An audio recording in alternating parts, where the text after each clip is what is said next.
Asparagus. It's asparagus. Asparagus. It's asparagus. Have you ever eaten asparagus raw? Have you ever tried it? I don't know that I have. It's really good, Yeah. believe it or not. You should try it.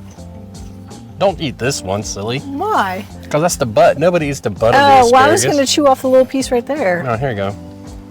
Yeah, you're right. Nobody eats the butt of the asparagus. It's not bad, is it? Remember that restaurant we went to where they served us 4 spears of asparagus? Oh, that That's expensive restaurant. We went in there and we sat down and we said, oh yeah, we want asparagus. And it was like 15 bucks and they gave us 4 spears of thick asparagus. Yeah, it was bougie. It was It was bougie. and ridiculous. And Yeah, I think they had vegan pizza, which was why we went there initially. But Yeah. it just, Which wasn't very good to start off with. I never liked vegan pizza. and the service was bad. I'm like, if you're going to be high end, you better have good service. Yeah. But that's all right. That's why we make our own asparagus. Because asparagus is pretty easy and we're pretty simple with our flavors.